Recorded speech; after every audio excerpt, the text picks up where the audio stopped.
Hey, what's up, everybody? I'm here with a review that you have all been waiting for. This is the Paul Gilbert signature PGMM11JB. This is an Ibanez micro guitar, and it is on fire. Not literally. So, anyhow, give me a like and subscribe. Nobody's paying me for this. Nobody's sending me any free stuff, and I do not represent any companies except myself. And but I'm gonna give you a nice honest review on what I think about this Ibanez micro guitar that I bought for my 7-year-old son. So anyhow, I got this guitar from my son because he's at an age now where he's starting to take more interest in music, and especially rock and roll and heavy metal and stuff. I think last night he said to his mom, he said, "Mom, do you like Slayer?"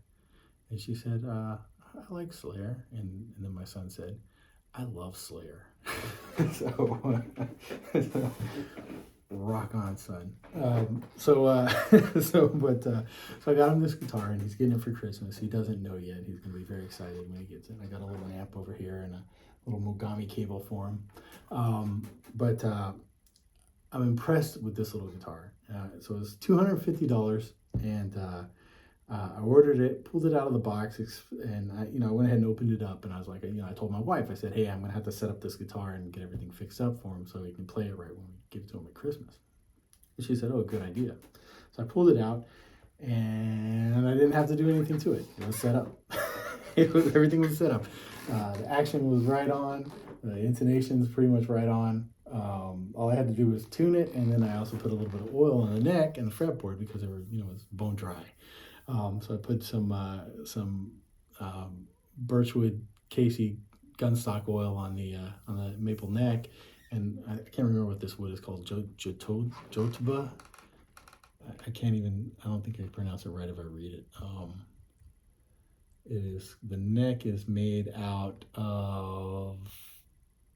It's got a basswood body, 22-inch scale. The bridge, the neck is light and resonant. Now here it says it has a poplar body on them, so I don't know if it's basswood or poplar, or are they one and the same? Somebody correct me, please. Solid body, polyester finish, maple neck, bolt-on neck, 15.7-inch radius. It's got a nice flat neck, so it is shreddable. And the Jatoba is the fretboard material. So I oiled that up with some Music Nomad 1 oil, and everything feels luxurious now. It feels really good. The guitar, there's no problems with the finish. There's no problems with the fit. All the screws were in tight. Nothing seemed like it was overly torqued. The neck is straight. The frets are flat, polished, fine.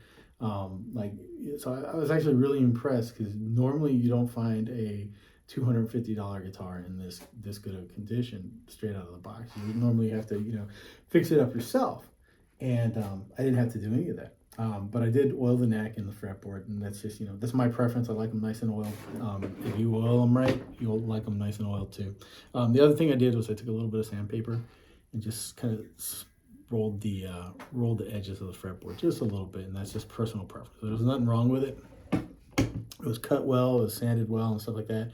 But I prefer a rolled edge. So I did that, and then that was it. I mean, the guitar is ready to go. Now, there are some things that I don't like, and I think when I review it, I'm going to end up giving it like 4 to 4.5 stars. I'm taking off some points for the tuners, and the reason is I think these are just, I don't think they're bad tuners, but I think they're just kind of like the standard tuners that you would get like on, in any, regular, $500, $600, $700 Ibanez. The problem with them is the ratio is off for, I think, for a 22.2-inch scale radius. So when you turn these tuners, man, you just barely turn them. You just barely turn them, and so they're so sensitive that I think you might have trouble if you're going to use a clip-on tuner. So I recommend getting like a Boss, like a pedal tuner that you have to plug into so you can isolate the noise, and try tuning it that way. And actually, that's how I tuned it. And you can get it tuned. I didn't have any problems per se, but I did have to be, careful not to just crank down on those tuning keys, because then I would have just been there all day backing it up and redoing it, backing it up and redoing it. So the tuners I had a little bit of a problem with. The other thing I had a problem with was just the pickups were a little bit feral. It's just not my cup of tea. They're a little bit wide open for me. Uh, the electronics are good. This thing is dead silent. Even with high gain. So it's well shielded. Um, Switch is good. The volume pot is luxurious. It's got perfect amount of tension. So they're using decent components for the electronics, which I like.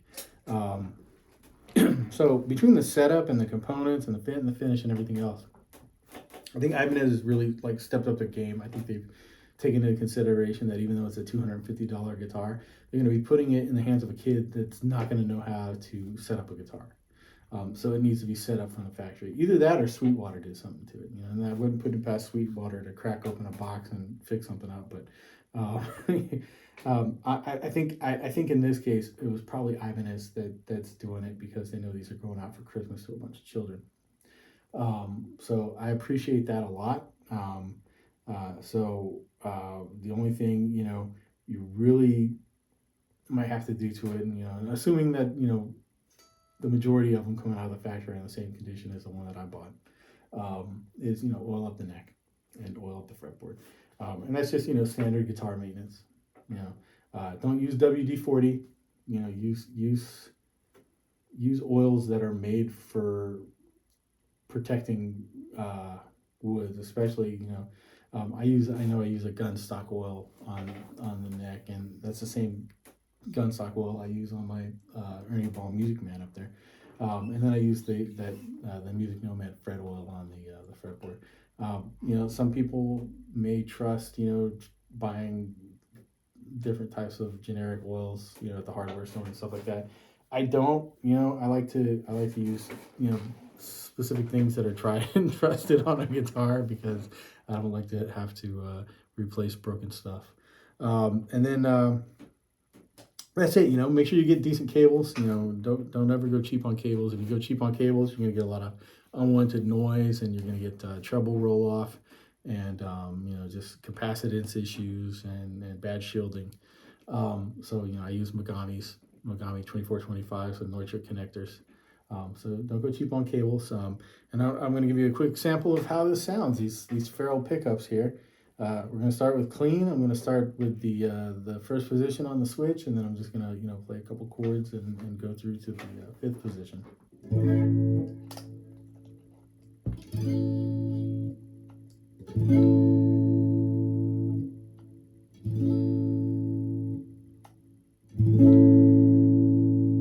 So not bad sounding at all.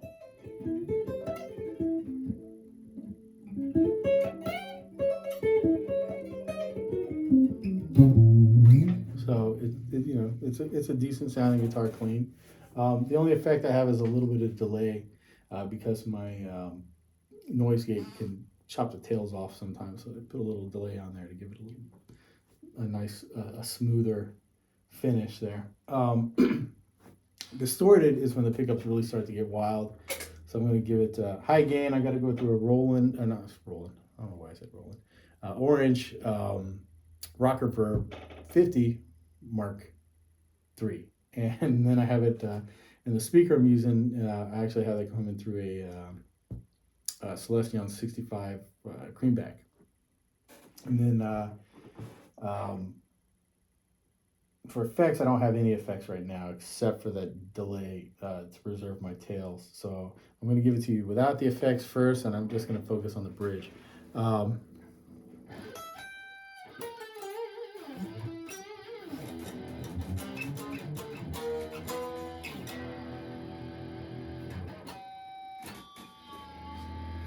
So as you can tell,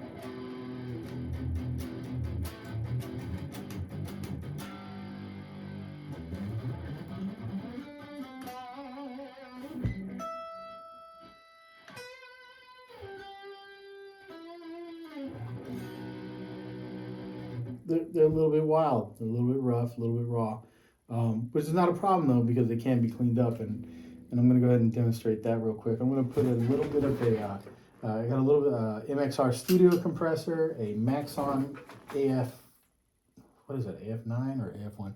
So Maxon auto filter, and then a Boss flanger, and really tightens everything up. So.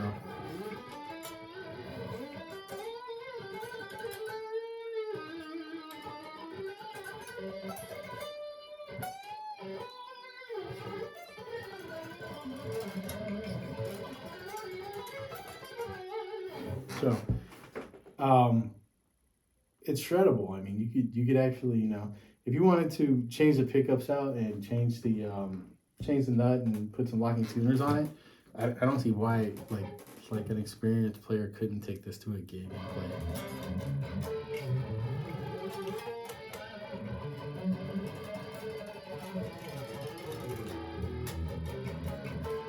All Ibanez necks and fretboards are made for speed. Like that's just,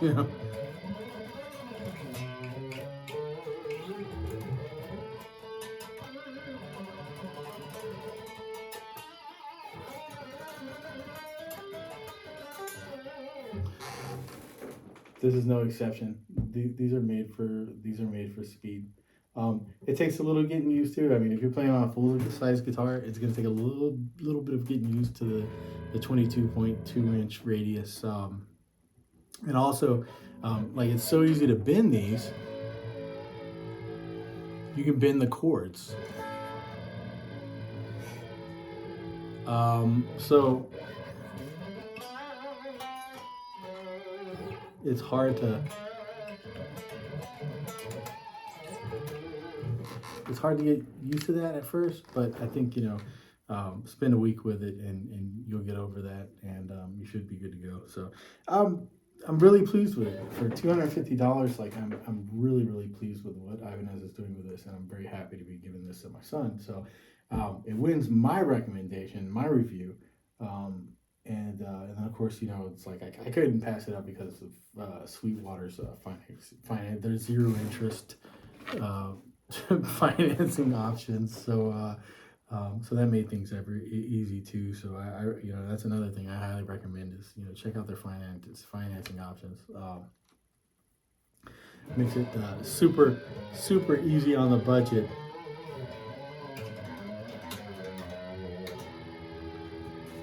And then when my wife's like, "How much did you spend on that?" And I'm like, "Oh, only so much per month." And then she's like, "Okay."